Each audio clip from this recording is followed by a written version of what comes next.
morning.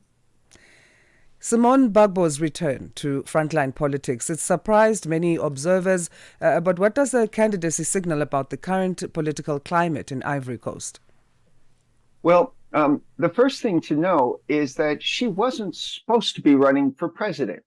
So the president, Alassane Ouattara, who's been in power for about 15 years, is running for a fourth term, and it's unconstitutional.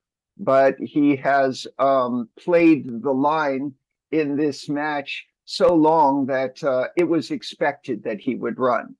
And his opponents were also fairly well known. His actual opponents, it wasn't Simone Gbagbo, but Tidjane Thiam was the man who was expected to beat him, a man who has the support of the World Bank, of the United States, and who has the support of the south of the country.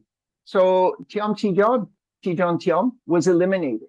And then, of course, there's Laurent Gbagbo, the former president, the man who had run against Ouattara and had refused Ouattara's victory. He had been condemned, and his past condemnation also got him eliminated. So a poll had been done in September, and Tidjane and Gbagbo were both collectively over half of the vote. They were both eliminated. And as a result, the other people in the race were polling 4%, 2%.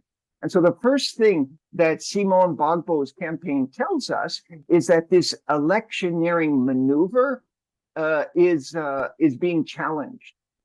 Because the problem for Ouattara is, although he was in the first round the number one candidate, when they did polls, and once again, this was just a month and a half ago, when they did polls on the potential second round, he constantly lost against Tidjane Thiam, and that meant he got like 43%.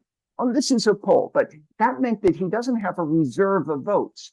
People in the north of the country and the center of the country will vote for Alassane Ouattara, but people in the south of the country won't.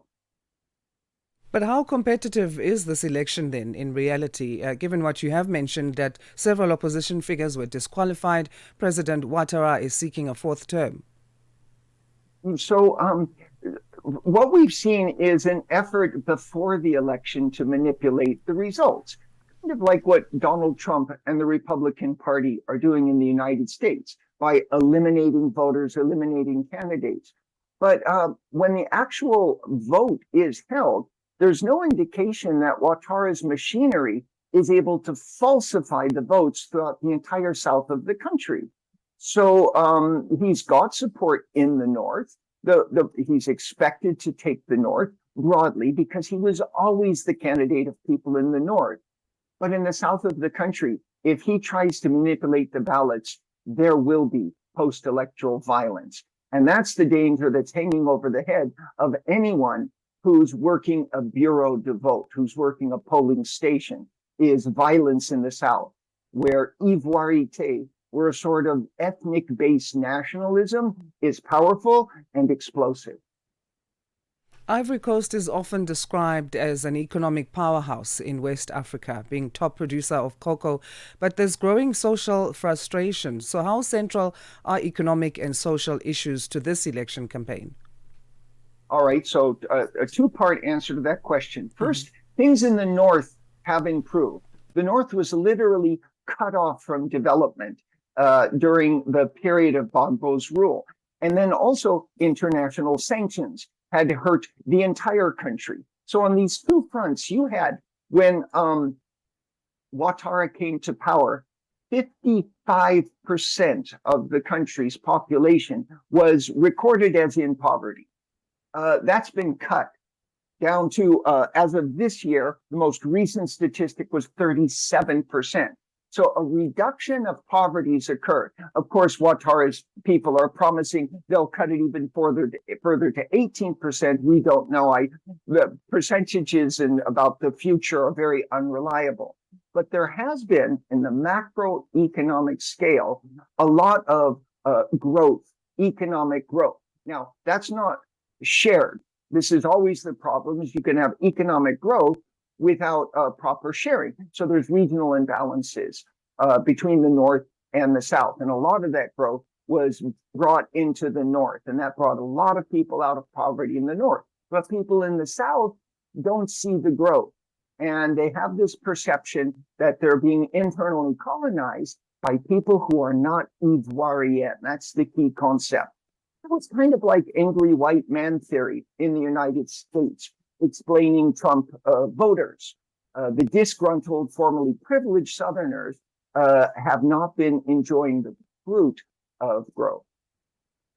Let's go back to Simone Gbagbo's return to frontline politics. What role do you think gender plays in this election, given that Ivory Coast has never had a female president?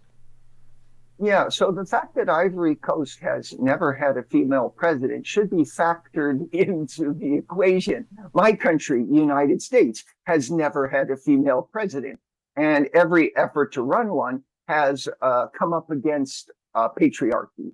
So we should expect that a lot of people who might have voted for Tidjane Thiam or Laurent Gbagbo won't vote for Simone because she's a woman. On the other hand, she'll get a lot and very quickly of international support.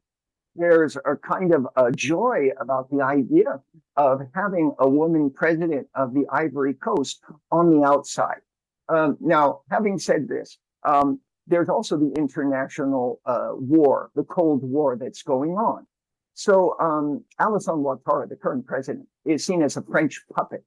And that image is promoted on social media and by Russian bots, by Russia, who has been systematically trying to undermine the French position in Africa in response to France's efforts to undermine the Russian position in Eastern Europe and Central Europe. So this portrayal of Ouattara as a French puppet also means that Simone Gbagbo is seen as the Kennedy, the Ivorians against French neocolonialism. And so there might be a lot of people who wouldn't have voted for her because she's a woman, but who will because she continues to speak her ex-husband's discourse that the French are colonizers, imperialists. It's a neocolonial. Professor Yates, we thank you so much for your very valuable insights. And, well, I think it's good evening for you there, but thanks for making time for us this morning. It was a pleasure. Thanks for the invite. Great. Professor Douglas Yates is political scientist at the American Graduate School, in Paris, sharing his insights on the Ivory Coast presidential election and Simone Gbagbo's bid for the presidency. Interesting times. Start your day